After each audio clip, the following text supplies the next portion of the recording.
Assalamualaikum warahmatullahi wabarakatuh. Perkenalkan, nama saya Muharya Wariman, Prodi Rekam Medis dan Informasi Kesehatan. Di sini saya akan menjelaskan mengenai patofisiologi cedera saraf dan pembuluh darah pada tubuh dan regioeksimitas bawah. Menurut WHO, cedera adalah kerusakan fisik yang terjadi ketika tubuh manusia tiba-tiba mengalami penurunan energi dalam jumlah yang melebihi ambang batas toleransi fisiologis atau akibat dari kekurangan satu atau lebih elemen yang penting. Cedera juga dapat disebabkan oleh kondisi tubuh dalam keadaan tidak normal karena diakibatkan oleh beberapa hal seperti metode latihan yang salah, kelainan struktural yang menekan bagian tubuh tertentu lebih banyak daripada bagian tubuh lainnya, maupun kelemahan pada otot, tendon, dan ligamen. Definisi cedera saraf adalah kerusakan atau gangguan pada sistem saraf yang melibatkan saraf-saraf di tubuh. Cedera saraf dapat terjadi pada saraf perifer dan sentral. Saraf perifer terjadi di luar otak dan sumsum tulang belakang, sedangkan saraf sentral terjadi di otak dan sumsum tulang belakang. Cedera ini dapat disebabkan oleh beberapa faktor, termasuk trauma fisik, kecelakaan, tekanan berlebihan pada saraf, prosedur medis, atau penyakit. Ada 4 jenis cedera saraf. Yang pertama ada cedera saraf perifer, kedua cedera saraf tulang belakang, ketiga neuropati, dan keempat cedera kepala. Penyebab cedera saraf. Yang pertama trauma fisik. Trauma fisik terjadi ketika benda tumpul atau benda tajam menghantam tubuh yang menyebabkan luka dalam dan patah tulang. Yang kedua cedera trauma kepala akibat trauma fisik atau benturan keras yang berpotensi menimbulkan gangguan pada fungsi otak.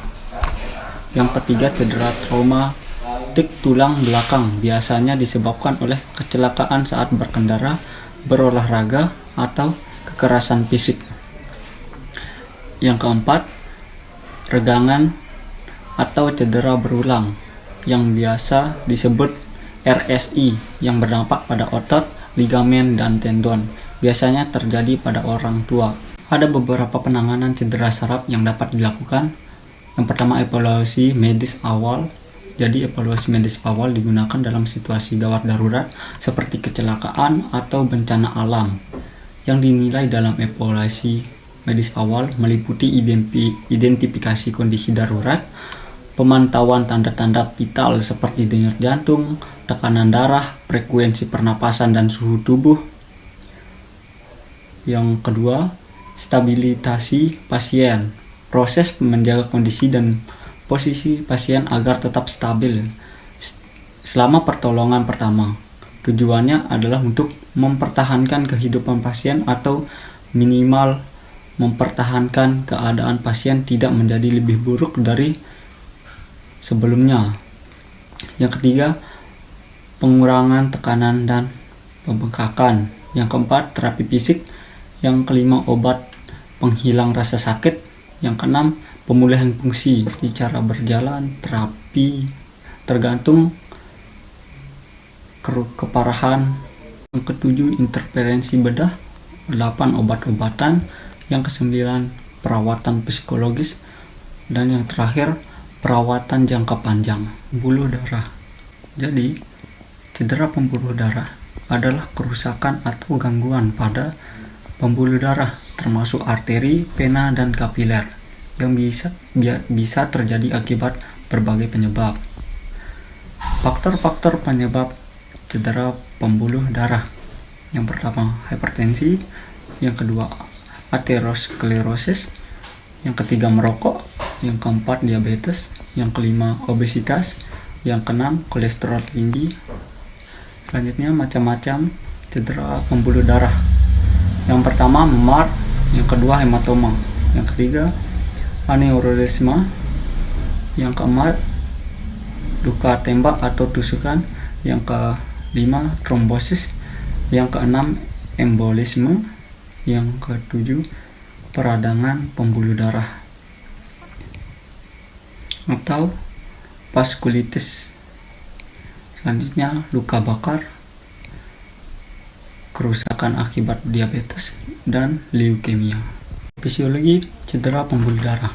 Yang pertama, cedera olahraga biasanya akan sering terjadi ketika belum melakukan stretching atau pemanasan seperti keseli otot bengkak, dislokasi, dan cedera tendon. Yang kedua, pendarahan intraksial traumatik, kondisi di mana terjadi pendarahan di dalam tengkorak akibat cedera pada kepala.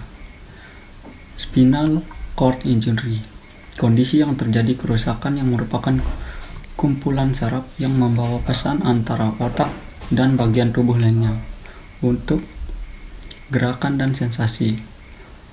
Selanjutnya, penanganan cedera pembuluh darah. Yang pertama, kompresi. Yang kedua, elevasi. Yang ketiga, istirahat yang cukup. Yang keempat, meminum obat pereda nyeri. Dan selanjutnya, tindakan medis atau langsung menuju dokter. Yang terakhir, reparasi cedera. Selanjutnya, regio ekstremitas bawah. Regio ekstremitas bawah mengacu pada bagian tubuh manusia. Ekstremitas terdiri dari tulang pelvis, femur, tibia, tarsal, metatarsal, dan tulang phalanx.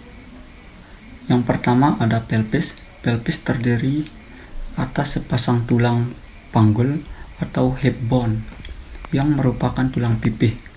Masing-masing tulang pinggul terdiri atas 3 bagian, yaitu ilium, pubis, dan ischium.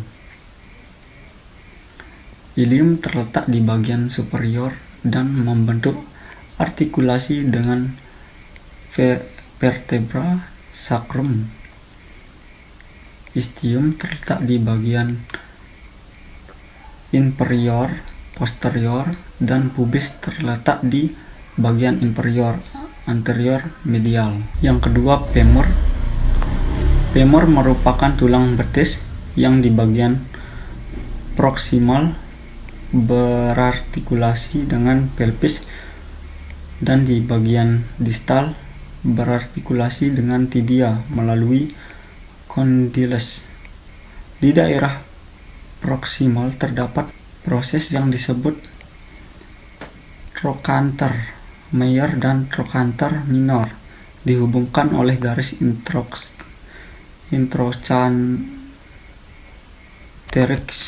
Yang ketiga ada tibia. Tibia atau tulang kering merupakan kerangka yang utama dari tungkai bawah dan terletak di medial dari fibula atau tulang betis. Tibia adalah tulang pipa dengan sebuah batang dan 2 ujung.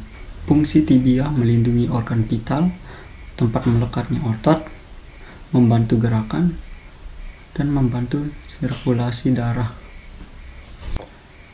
Yang kelima ada fibula, merupakan tulang tungkai bawah yang letaknya lebih lateral dibanding dengan tibia. Di bagian proksimal, fibula berartikulasi dengan tibia, sedangkan di bagian distal, fibula membentuk malleolus lateral dan fascias untuk artikulasi dengan tulang-tulang tarsal.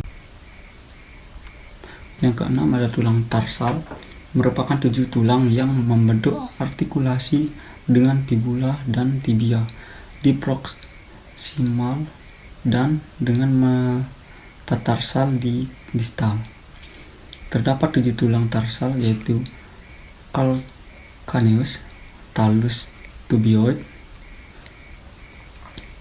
navicular, dan cuneiform. 1, 2, 3. Calcaneus berperan sebagai tulang penyanggah berdiri. Yang ketujuh ada metatarsal. Metatarsal merupakan 5 tulang yang berartikulasi dengan tarsal di proksimal dan dengan tulang phalanx di distal. Khusus di tulang metatarsal 1 atau ibu jari terdapat 2 tulang sesamoid. Yang terakhir ada phalanx. Phalanx merupakan tulang jari-jari kaki, terdapat 2 tulang phalanx di ibu jari dan 3 phalanx di masing-masing jari sisanya.